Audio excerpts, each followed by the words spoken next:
Hello, everyone. This is Laura Womack, host of Bloom Where You're Planted podcast, sponsored by Never Too Late Cafe. And I have a special guest with me today, and I'm going to have him introduce himself and tell us where he's currently living. Hey everybody, I'm Chase Will, author of the new young adult novel Moving Through. I'm currently living in Port Clinton, Ohio. Now, that's up on the lake, correct? Yeah. On Lake Erie? Yeah. Oh, wow. So welcome. Thank you. You have a lovely voice, by the way. Oh, well, thank you. Tell me, how did this book, it has a story around it. So the title again was? Moving Through. Okay. And can you give us a little synopsis and then how it started? Sure. It's about a group of young adults in high school, seniors who has lost their mentor to cancer, and they're kind of moving through the grieving process while starting a school-wide rebellion. And the school-wide rebellion is about? It's mostly about art and also breaking free of any kind of social expectations. So, I mean, I think anybody in life, they have something they have to deal with and overcome as far as personal troubles and finding your place in the world, especially when you're in high school, because that's really when everything kind of hits at once, where you're going from being a kid with no expectations to being somewhat of an adult, where you have to stay true to yourself while also not destroying the world. So that genre, the young adult coming of age, is that what you would call it? Oh, yeah, I'd say coming of age is fair. Yeah. Okay. I have a friend that said that she has for years been working on a book, and she said, I can't tell you much about it, but it's about coming of age. And I said, well, to me, I don't know what that means, but I guess it's as you evolve and from teenage years to adulthood, there's an in between there. So yeah. Well, now they have a new kind of a genre now called new adults, where it's just above young adult. I think they kind of split it off, where I think if the target audience is like 18 to early 20s, that's new adult now. But I kind of consider anything from like 15 to 24 young adult, because I would say, to be generous to myself, 32 is still young adult, relatively young. Hey, you can be much older than that and still be young at heart. Yeah. I'm a young at heart adult. So I hadn't heard the new young adult. So tell us a little bit about, this was a few years ago. So you had a process, obviously. So it just became released last Valentine's Day. Is that correct? No, about a month ago it was released. Oh, okay. Whoa. I'm really jumping in at the very beginning. Wonderful. Right in the sweet spot. So yeah, it was a book. Actually, go ahead. No, just starting like it was, because you're not in high school. That was some years ago, a few years ago. And how did it come about that you were writing this book about high school now? It was actually 14 years ago when I was a senior in high school. I wrote the first draft of this book because I would write like every night for a set period of time. So I had just tons of books I was writing that I wouldn't show to anybody. And this one kind of kept coming back to me. I would always, throughout college, be going back, reworking it, altering the plot, adding, subtracting characters. And over the years, like, this is the one that really felt like the right story to tell. And then 3 years ago, I lost my little brother, Siler, to cancer after a year-long process of hospital visits and chemo and all that. That's when I really started to come back to this book, because I needed that outlet and I needed to express a lot of things. You can't just go and tell people, there has to be a story to it to float it along. So that really influenced the final couple edits in the book. And I think it really brought out what the story is about, which is, of course, moving through, finding ways to cope when life really throws you some curveballs. So it was quite therapeutic for you to go through, you had started the book, and so you just followed through. It just changed your perspective to really be more determined. Is that fair to say? Yeah, like when my brother passed, he actually made me promise, like, you're going to keep working on your writing. Like, told me, I'm really proud of you. I really want you to keep doing this. Don't lose heart just because I'm gone. And, this is my little brother, like 10 years my junior, but I kind of looked up to the kid because he was one of a kind. And hearing him say, you got to keep doing this, it drove me a bit.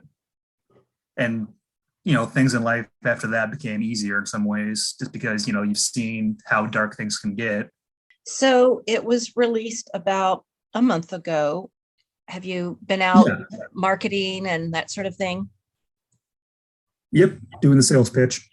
And it's been really nice. Get to meet a lot of fun people, and I get to hear people tell me how much they like my book, which is always good to hear because I think for any author, when you put something out, your biggest worry isn't is it going to sell well. It is is it going to find an audience? How many people relate to. And so far, the feedback's been great. Like a lot of people have found a lot of value in the story, and that really makes me happier than any other outcome. That is great. So, um, one good thing is that you can have signings now because it's not exactly what I would call post COVID, but things have opened up Yeah. more. So there's more public things. A year ago, you couldn't have done that. I mean, Yeah. so Well, COVID was kind of my excuse for taking so long because like I was still like writing actively during COVID, but I kept telling myself, you realistically have a while left to get this, finalized because you can't go promote it right now anyway. So that kind of became my excuse was like, no, can't release this now. I should wait a while. Yeah, this Valentine's Day really seemed like the right time for me, fortunately. So everything kind of aligned. you can you tell us a little bit about your process? You wrote it. Did you have, because we definitely have authors out there, and most of whom I talk to have been out there for a while. And so their process is, they just go through what they've done before and they do it again and again. But for someone that's a first time author, can you share with us, like, did you get a professional editor? Did you go through a publishing company? So some of the steps. Well, yeah, I actually had a professional editor from college go look through it, and I had some people I trusted go through it. But publishing wise, I did it myself. I started my own publishing company called Mental Anarchy Press. And part of that was because I know the book probably is going to fit into a direct niche with young adult readers. Like it's not something that traditional publishers be chomping at the teeth to get, just because it's not like completely mainstream. And I still wanted it to be out there. While at the same time, I wanted to kind of take away the stigma of self-publishing. Because self-publishing, when it's done right and when you pay a lot of attention to details, because things do unfortunately get judged by their cover. So if your presentation isn't good, no matter how good the story is, no one's going to read it. So that was my biggest concern as far as self-publishing, was making sure it looked as professional as possible. I'm really lucky to have a lot of friends who are close who do stuff like arts and editing, of course, and have all that knowledge that I can really use. That is great. So you have a team of people basically, well, they're in your Yeah. corner to help.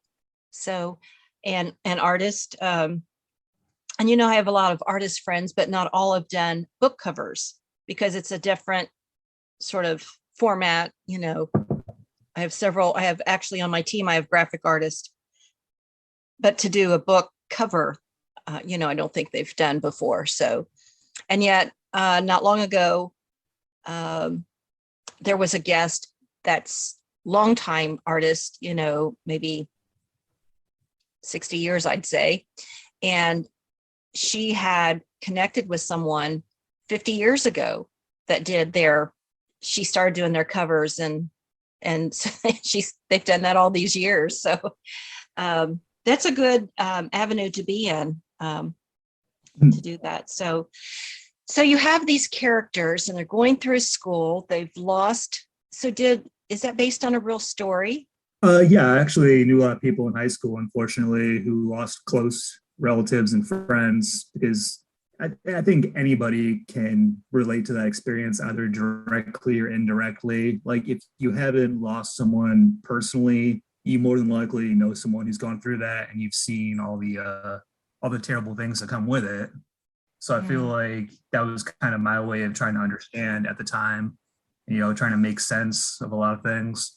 We've had conversations before with guests about mental health, and the grief process definitely, it affects you, and sometimes it affects you in a way that can sort of hit you with a brick you weren't prepared for. I've experienced that in my own life, and I think this is going to be something that will appeal to a very broad audience, not just your genre. So, do you mind sharing what you do other than being a writer? You have several side hustles, or? Yeah, I work on the road for a company called Terpco, and we sell to refineries and distributors. We do environmental and safety products, and that involves lots of travel all around the US and Canada. So I get to see a lot of places and meet a lot of people constantly. And I work at a gym called Team Vayak here in Port Clinton. It's a nonprofit for soldiers suffering from PTSD. And then I also work at a restaurant called Slater's, which I would do for free, honestly, because I love working there. Like that's just Really? something that I just love meeting people. Yeah, like I'm always surprised when I get a paycheck from them because I'm like, it's a delight to be here. I really don't need to be paid. I hope they don't hear that because I also enjoy You money. also want them to be paid. Where can someone find you? Do you have social media pages for your book? Do you have a website? Yeah, I'm actually all over. I'm all across social media, Facebook, Instagram, Twitter, you know, TikTok. Unfortunately, I hate TikTok, but I'm on there. And also, of course, chasewill.com. That's where you can find my book and updates and blog posts and all that cool stuff. And then on Amazon, it's available as a digital book as well, if that's your preference. Pretty much, like if somebody wanted to stalk me, they would have a very easy time about it because I'm all over social media. Yeah. Well, it's been wonderful having you as a guest, and I would like to invite you back at some point to see the progress of where you've gone. So, um, bloom where you're planted. That's a phrase that this podcast was started with. And so, what does that mean for you, that phrase? Blueberry planted, for me, that really means like no matter where you are in life or what cards are dealt, you know, to make some metaphor a little bit, is you got to find your way to grow from that and not, you know, say, I can't do anything because I'm in this situation. Because no matter how perfect your life is or what fortunes you get or, you know, what good things happen and even great increments, I think we're always going to have something that's weighing us down a little bit, you know, whether it's, you know, loss of a friend, loss of a relative to something terrible, dropping out or losing a job or breaking up with a girlfriend or really anything. There's always things that are going to be holding you back. And to bloom where you're planted, you got to take that and grow from it. Because, you know, as you probably know, soil that plants grow from is made from gross stuff. And you got to grow from the gross stuff in life. Because if you don't grow, you wilt, and nobody wants that. Excellent words. So, the next question I ask all my guests is, what words of wisdom, I call it now the wow, of what I like to play with words once in a while, come up with a meaning Wow. for all these words, um, of someone that's doing or have done what you have done. What words of wisdom would you give them? E equals MC square. No, Okay. okay. As words of wisdom, if I have any, is, you know, first of all, always believe in yourself, because if you don't believe in yourself, no one else is going to care about you or whatever your dream is. Like if you don't believe in yourself and actually give yourself permission to go after something, you might as well not even start. So that'd be, I guess, the greatest piece of advice I can give anybody for whatever their endeavor may be. And on top of that, you know, just if you're trying to write, set a schedule for yourself. Even if you're in a bad mood and you don't want to do it, sit down and at least get something done, because that's better than nothing. And you're going to change it all in the end anyway, because almost nothing from a first draft survives all the way to the final draft. Because everything you write in the first draft is probably going to be changed realistically. So just get it down on paper, take the first step, always be willing to take small steps and go toward where you want to get. Does that sound wise? I'm trying to sound wise. Am I sage-like right now? It sounds wonderfully wise. Is my aura glowing? It is. I see it right there. Yeah, Oh I yeah, do. thanks a lot. Actually, on the screen, the top part of your head doesn't even show. So, That's where all my things are going. oh, there we go. There we go. I can see it glowing. Yes. Because, in supporting creative people, sometimes there's a process where you feel totally alone, where you don't feel like, even with other writers, if that's what it is, or artists, someone may have more experience or it comes easier. It's just, there's times where you need to hang on to those words that someone has told you, because it may not always be I always say my path has not been a straight path. It's not linear. It's very up, down, and curved. And that's true for many people. And the creative sort sometimes has those challenges as well. So thank you for those words. So what do you think is next for you?